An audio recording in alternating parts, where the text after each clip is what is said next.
नमस्कार, जय हिंद, वंदे मातरम। स्वागत है आप सभी का हमारे YouTube channel new target coaching centre में। दोस्तों, आज मैं आपके लेकर आया हूँ गांधी युग। जितने भी जीके रिलेटिव प्रतियोगी परीक्षाएं होती हैं उसमें सभी में लगभग गांधी जी से संबंधित जो भी प्रश्न पूछे जाते हैं, आज हम उन सभी प्रश्नों को एक ही वीडियो में कवर करने वाले हैं। इसमें है क्या, गांधी जी से संबंधित जितनी भी घटनाएं हुई हैं, चाहे वो सत्याग्रह हो या कोई आंदोलन हो या और भी कोई घटना हो, कोई आश्रम की स्थापना हो, तो इसमें इस वीडियो में सभी घटनाओं को एक साथ ही कवर किया गया है। दोस्तों, इस वीडियो की खासियत क्या है कि आप पढ़ते पढ़ते इस वीडियो के माध्यम से आप सभी घटनाओं को याद भी कर लेंगे। तो दोस्तों, शुरू करते हैं आज का अपना वीडियो। गांधी युग। गांधी जी का जन्म 2 अक्टूबर 1869 ईस्वी को कहाँ हुआ था? पोरबंदर, गुजरात में हुआ था। 2 अक्टूबर 1869 ईस्वी को पोरबंदर, गुजरात में हुआ था। इनके पिताजी का नाम करमचंद गांधी था और इनकी माताजी का नाम पुतलीबाई था। माताजी का नाम पुतलीबाई और पिताजी का नाम करमचंद गांधी। ठीक है। इनका विवाह 1883 ईस्वी में, गांधी जी का विवाह 1883 ईस्वी में कस्तूरबा गांधी जी से कर दिया गया। किनसे? कस्तूरबा गांधी जी से कर दिया गया। जब गांधी जी का विवाह हुआ था उस समय गांधी जी की उम्र तकरीबन तकरीबन 13 साल रही थी और लगभग 13 साल के आसपास ही कस्तूरबा गांधी जी की भी उम्र थी जब गांधी जी का विवाह हुआ था 1883 ईस्वी में। ठीक है। विवाह होने के बाद यानी कि 1888 ईस्वी में क्या हुआ, गांधी जी वकालत की पढ़ाई करने के लिए लंदन चले गए। वकालत की पढ़ाई करने के लिए लंदन चले गए। लंदन की वकालत की पढ़ाई पूरी करने के बाद जब गांधी जी लंदन से वापस आए तो क्या हुआ, 1893 में गांधी जी की मुलाकात दक्षिण अफ्रीका के एक व्यापारी दादा अब्दुल्ला से हुई। तो वहां पे क्या था कि दादा अब्दुल्ला जो व्यापारी था उसका दक्षिण अफ्रीका में कुछ केस चल रहा होगा, तो उसने कहा गांधी जी से कि आप मेरे साथ चलिए और दक्षिण अफ्रीका में मेरा जो केस है उसकी पैरवी कीजिए। तो गांधी जी ने हाँ कर दिया। तो 1893 में जब गांधी अफ्रीका जा रहे थे तो पीटर मोत्सबर्ग नामक जगह पर क्या हुआ, गांधी जी को चलती ट्रेन से नीचे के फेंक दिया गया था, नीचे धक्का मार के उतार दिया गया था। दोस्तों, घटना हुई क्या थी कि जिस बोगी में गांधी जी सवार थे, जिस ट्रेन में गांधी जी जा रहे थे, उसमें सभी गोरे लोग सवार थे और गोरे लोगों को ये बात पसंद नहीं आई कि कोई भारतीय हम लोगों के साथ में भी बराबर का हकदार हो इस ट्रेन में जाने का। तो उन्हें ये बात जब पसंद नहीं आई तो उन्होंने क्या हुआ, पीटर मोत्सबर्ग नामक जगह पर गांधी जी को चलती ट्रेन से धक्का देके नीचे गिरा दिया। तो इस घटना से गांधी जी बहुत आहत हुए कि इस भेदभाव को मैं खत्म करके रहूंगा। ठीक है। तो गांधी जी क्या हुआ, फिर अफ्रीका में वहीं पे रुक गए। फिर होता क्या है दोस्तों, 1894 का समय था। गांधी जी ने नटाल इंडियन कांग्रेस नामक एक संस्था का गठन किया। कहाँ? दक्षिण अफ्रीका में। दोस्तों, जाहिर सी बात है, गांधी जी 1915 में भारत वापस आए थे, तो इससे पहले की जो भी घटनाएं हैं गांधी जी की, वो सभी की सभी घटनाएं कहाँ की हैं? दक्षिण अफ्रीका की हैं। ठीक है। तो क्या हुआ, 1894 में गांधी जी ने नटाल इंडियन कांग्रेस की नामक एक संस्था बनाई। ठीक है, 1894 में। इसी क्रम में 1903 में गांधी जी ने द इंडियन ओपिनियन न्यूज़पेपर का भी प्रकाशन किया। इसका द इंडियन ओपिनियन न्यूज़पेपर का प्रकाशन किया। आगे चले जो 1904 का समय आता है तो गांधी जी ने एक फिनिक्स आश्रम बनवाया। कहाँ? दक्षिण अफ्रीका में। फिनिक्स आश्रम को दोस्तों फिनिक्स फर्म या टॉल्स्टॉय फर्म के नाम से भी जाना जाता है। ठीक। 1906 में पूछा जाता है दोस्तों कि गांधी जी ने सबसे पहले सत्याग्रह कहाँ किया था, तो दोस्तों सबसे पहले सत्याग्रह गांधी जी ने 1906 और 7 का समय था ईस्वी का, जब गांधी जी ने पहला सत्याग्रह किया था। कहाँ? दक्षिण अफ्रीका में। अगर पूछा जाए भारत में सबसे पहला सत्याग्रह कब किया था, तो दोस्तों हम चंपारण को बताएंगे, 17 में, ठीक है। और लेकिन अगर पूछा जाए गांधी जी ने प्रथम सत्याग्रह कब किया था, तो 1906 और 7 ईस्वी में किया था सत्याग्रह। कहाँ? दक्षिण अफ्रीका में। सत्याग्रह का मतलब क्या होता है दोस्तों? सत्य तथा अहिंसा के माध्यम से जीत का प्रयास करना ही क्या कहलाता है? सत्याग्रह। गांधी जी तो अहिंसा के पुजारी थे, इसीलिए वो अहिंसा नहीं चाहते थे, इसीलिए वो क्या करते थे? सत्याग्रह के माध्यम से अपनी जीत को सुनिश्चित करना चाहते थे, यानी कि अपने देश को आजादी दिलाना चाहते थे। तो 1909 के समय में गांधी जी ने हिंद स्वराज नामक एक पुस्तक लिखी। कौन सी? हिंद स्वराज नाम की एक पुस्तक लिखी, ठीक। 9 जनवरी 1915 में, समय था 9 जनवरी 1915 ईस्वी में गांधी जी क्या हुआ? दक्षिण अफ्रीका से भारत वापस आते हैं। इसी उपलक्ष्य में देखा हो दोस्तों कि 9 जनवरी को अप्रवासी भारतीय दिवस भी मनाया जाता है। ये अप्रवासी भारतीय दिवस क्यों मनाया जाता है? क्योंकि गांधी जी 9 जनवरी 1915 को ही दक्षिण अफ्रीका से भारत वापस आए थे, इसीलिए 9 जनवरी को ही अप्रवासी भारतीय दिवस मनाया जाता है। जब गांधी जी 1915 में अफ्रीका से वापस आते हैं तो उनकी मुलाकात गोपाल कृष्ण गोखले जी से होती है। गोपाल कृष्ण गोखले जी से जब मुलाकात होती है तो गांधी जी अपना राजनीतिक गुरु गोपाल कृष्ण गोखले जी को बनाते हैं, ठीक। इसी क्रम में आगे क्या हुआ कि 1916 में साबरमती आश्रम की स्थापना की गांधी जी ने। कहा? गुजरात में। साबरमती आश्रम की स्थापना की गांधी जी ने कब? गुजरात में। 1916 का समय था। इसके बाद में दोस्तों 1917 के टाइम पे चंपारण सत्याग्रह हुआ, जो कि कहाँ पड़ता है? बिहार में पड़ता है। चंपारण सत्याग्रह रामचंद्र शुक्ल जी द्वारा क्या हुआ? गांधी जी से मुलाकात की गई। कहाँ? लखनऊ में। उन्हें बताया गया कि मतलब नील की खेती के लिए था, तो नील की खेती के लिए ऐसे ऐसे हम पे मतलब अत्याचार किया जा रहा है ब्रिटिशों द्वारा। तो उन्होंने क्या कहा कि आप मेरे लिए एक सत्याग्रह कीजिए। किसने? रामचंद्र शुक्ल जी ने। तो रामचंद्र शुक्ल जी की मुलाकात गांधी जी से लखनऊ में हुई। लखनऊ में मुलाकात होने के बाद क्या हुआ कि पूरी प्लानिंग फिर कानपुर में बनी कि सत्याग्रह किया जाए। तो सबसे पहला भारत का सत्याग्रह जो था 1917 में चंपारण सत्याग्रह के नाम से जाना जाता है, जो कि कहाँ हुआ था? बिहार में हुआ था। ये सत्याग्रह हुआ क्यों था दोस्तों? ये सत्याग्रह होने का एक कारण ये था मुख्य कि ये नील की खेती के लिए हुआ था। मतलब कि जो किसानों की सबसे ज्यादा उपजाऊ खेती होती थी, उसमें अगर 3 कठिया प्रणाली के नाम से जाना जाता है कि मतलब जो खेती करते थे किसान, उसमें जैसे अगर मान लीजिए कि 20 भाग जमीन है आपके पास, तो उसमें क्या होता था कि 3 भाग में आपको नील की खेती अवश्य करनी पड़ती थी। नील की खेती अवश्य करनी पड़ती थी। नील की खेती की जड़ें दोस्तों इतनी गहरी होती थी कि जो उपजाऊ भूमि हुआ करती थी, उस भूमि को भी वो नील की खेती करने से उस जमीन को भी बंजर बना देती थी। तो इसलिए किसान बहुत ज्यादा परेशान थे और इधर ब्रिटिशों द्वारा जबरदस्ती इस प्रणाली को लागू कर रखा गया था। तो वहां पे गांधी जी ने आके क्या किया कि चंपारण सत्याग्रह शुरू किया कि ये 3 कठिया प्रणाली है, इसको खत्म किया जाए, ठीक है। तो क्या हुआ? बहुत दिनों तक ये सत्याग्रह चलता रहा। अंततः गांधी जी का ये सत्याग्रह बहुत ही सफल रहा, यानी कि 3 कठिया प्रणाली को, यानी जो भी किसानों की मांगे थी, गांधी जी की मांगे थी, उन सबको मान लिया। और गांधी जी का ये पहला सफल सत्याग्रह रहा। गांधी जी को रविंद्रनाथ टैगोर जी ने महात्मा की उपाधि प्रदान की। रविंद्रनाथ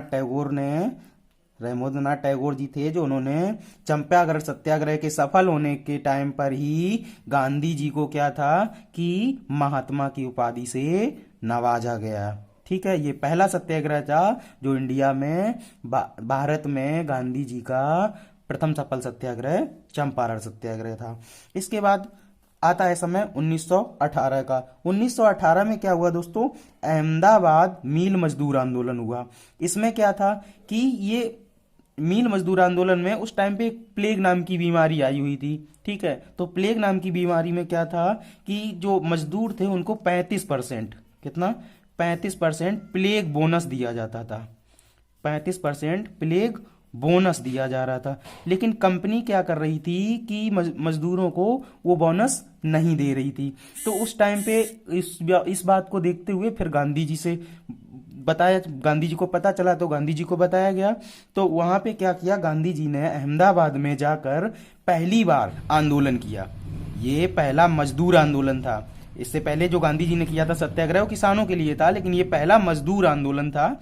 ठीक है, पहली बार पूछा जाता है क्वेश्चन में कि ऐसा कौन सा आंदोलन है जिसमें गांधी जी ने पहली बार भूख हड़ताल की थी। तो दोस्तों ये अहमदाबाद मील मजदूर आंदोलन था, जिसमें गांधी जी ने सबसे पहली बार क्या किया था, भूख हड़ताल की थी। यानी कि खाना पीना सब त्याग दिया था जब तक उनकी बातों को माना नहीं गया था।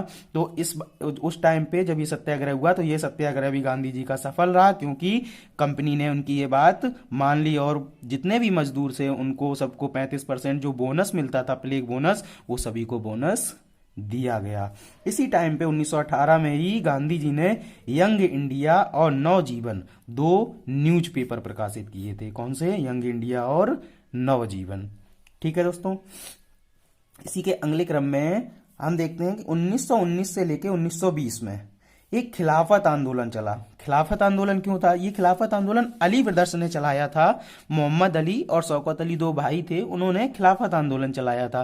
क्यों चलाया था? क्योंकि क्या था कि उस टाइम पे एक एक्ट आया हुआ था। तो उस एक्ट में जो खलीफा का पद था उसको समाप्त कर दिया गया था क्या दोस्तों कि तुर्की में मुसलमानों के एक सरदार हुआ करते थे, एक नेता हुआ करते थे, जिनको मुसलमान मतलब सरदार यानी खलीफा की उपाधि से नवाजा करते थे, खलीफा नाम से जानते थे, एक सुल्तान की तरीके से उनके साथ में ट्रीट करते थे, यानी उनको खलीफा कहा जाता था। उस एक्ट में हुआ क्या था कि खलीफा का पद समाप्त कर दिया गया था। तो जितने भी ये मुसलमान थे, भारतीय मुसलमान, तो वो क्या चाह रहे थे कि खलीफा को जो पद था उसकी पुनः स्थापना कर दी जाए, यानी कि इस खलीफा पद की पुनः स्थापना के लिए ही ये खिलाफत आंदोलन चलाया गया था। जो तुर्की में मुसलमानों के नेता थे उनकी खलीफा के पद के पुनः स्थापना के लिए ये पहले चलाया तो मोहम्मद अली और शौकत अली ने था, लेकिन बाद में क्या हुआ कि गांधी जी ने भी इसमें पार्टिसिपेट किया। गांधी जी का पार्टिसिपेट करने का एक ही उद्देश्य था कि जितने भी, अभी तक तो वो गांधी जी सभी को लेके चल रहे थे, लेकिन पूरी तरीके से मुसलमान जो भाई लोग थे वो भी गांधी जी के साथ आ जाएं, इस उद्देश्य से गांधी जी ने क्या किया था, खिलाफत आंदोलन में यानी मुसलमान भाइयों का साथ दिया था, जिससे कि मुसलमान भाई भी हमारे साथ में आ जाएं, जिससे हमारे जो भी आंदोलन होते हैं वो और ही मजबूती से लड़े जा सकें। ठीक है, 19 के बाद में 1920 में दोस्तों असहयोग आंदोलन को बताने से पहले आपको ये जान लेना जरूरी है कि 1920 से पहले 1919 में एक एक्ट आया था जिसका नाम था रोलेक्ट एक्ट। रोलेक्ट एक्ट क्या था दोस्तों कि मतलब बिना अपील बिना दलील के आपको किसी को भी भारतीय को पकड़ के जेल में डाला जा सकता था, यानी कि आप उसमें कोई अपील नहीं कर सकते। तो वो था हमारा क्या, रोलेक्ट एक्ट। इसी रोलेक्ट एक्ट के संबंध में बहुत छोटी छोटी जगहों पे छोटी छोटी सभाएं की जा रही थी, के विरोध में जगह जगह जनसभाएं आयोजित की जा रही थी। तो इसी समय क्या हुआ, सरकार ने पंजाब के लोकप्रिय नेता थे जिनका नाम था सैफुद्दीन किचलू और सत्यपाल मलिक को गिरफ्तार कर लिया था। तो इन्हीं के विरोध में क्या था कि जलियांवाला बाग में एक बहुत बड़ी सभा का आयोजन किया गया। जलियांवाले बाग में एक बहुत बड़ी सभा का आयोजन किया गया 1919 में। तो उसी टाइम पे क्या हुआ दोस्तों कि जनरल डायर ने क्या किया, उस सभा पे अंधाधुंध गोलियां चलवा दी 1919 में, जिसमें कि बहुत सारे भारतीयों की मृत्यु हो गई। तो इस घटना को जलियांवाला बाग कांड के नाम से भी जाना जाता है। यह घटना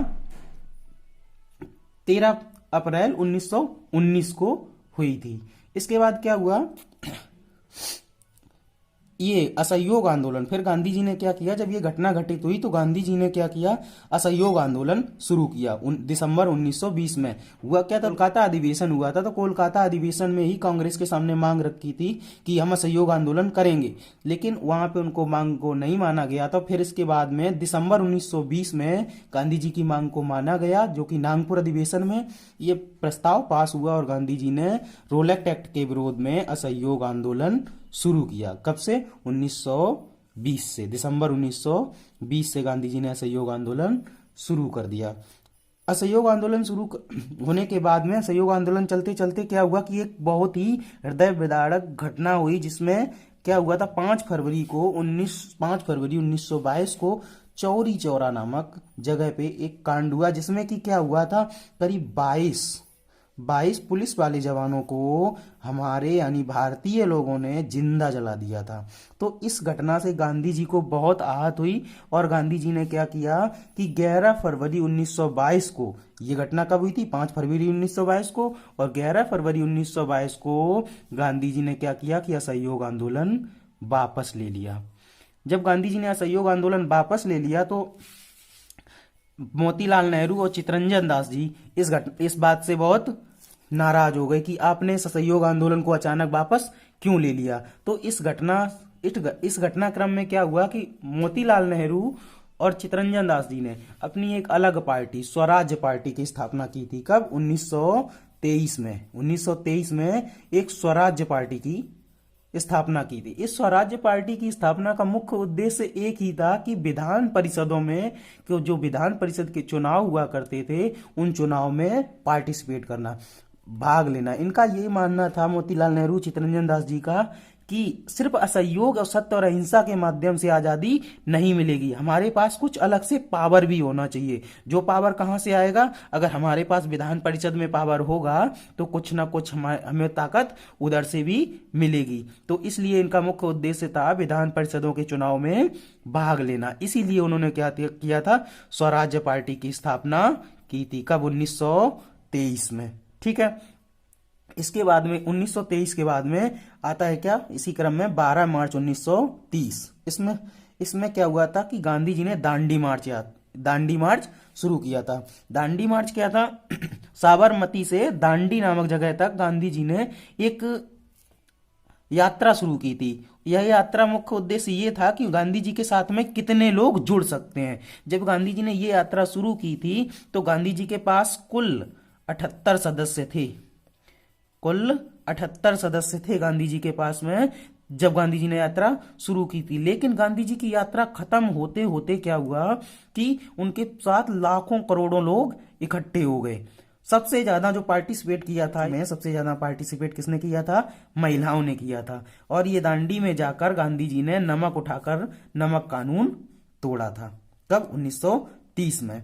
इसके बाद में इसी क्रम में 1930 में सविनय अवज्ञा आंदोलन शुरू हुआ। सविनय अवज्ञा आंदोलन शुरू होने का कारण क्या था, ये कारण था दोस्तों कि गांधी जी ने 11 सूत्री मांगे रखी थी।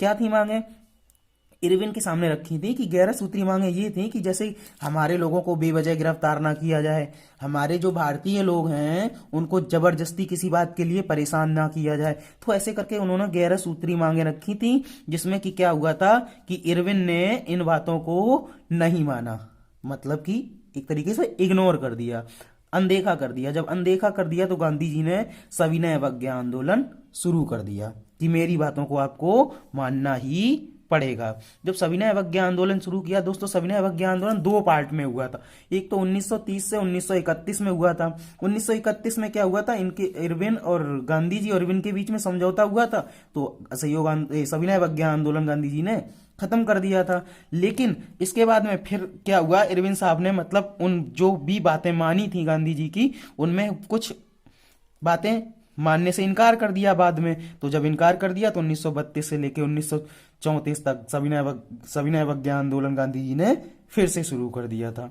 इसी बीच सविनय अवज्ञा आंदोलन लास्ट में जाके 1934 में सविनय अवज्ञा आंदोलन पूर्णतया खत्म हुआ था। इसी क्रम में दोस्तों पूना पैक्ट को बताने से पहले आपको बता देना चाहूंगा कि 1930 1930 से लेके 1932 के बीच में गोलमेज सम्मेलन, 3 गोलमेज सम्मेलन हुए थे। कब कब से, यानी कि 1930 से लेके 1931 और 1932, यानी कि इन 3 सन में 3 गोलमेज सम्मेलन हुए थे। पहला गोलमेज सम्मेलन, दूसरा और तीसरा, जिसमें से जो 1931 में हुआ था, गांधी जी ने सिर्फ इसी गोलमेज सम्मेलन में पार्टिसिपेट किया था। इन तीनों गोलमेज सम्मेलन में सिर्फ एक ही ऐसे भारतीय थे जिन्होंने पार्टिसिपेट किया था, वो थे बाबा भीमराव अंबेडकर, जिन्होंने दलितों का नेतृत्व किया था। ये गोलमेज सम्मेलन सभी ब्रिटेन में हुआ करते थे, यानी लंदन में हुआ करते थे। ठीक है, तो सिर्फ बाबा साहब ही ऐसे व्यक्ति थे जिन्होंने तीनों गोलमेज सम्मेलन में भाग लिया था। ठीक है, जब ये वहां से 1932 में बाबा साहब ने गोलमेज सम्मेलन में भाग लिया था, तो इन्होंने यहाँ पे दलितों के प्रतिनिधित्व के लिए बताया था कि 71 सीटें दलितों की, यानी SC कोटे की और ST कोटे की रखी जाएं।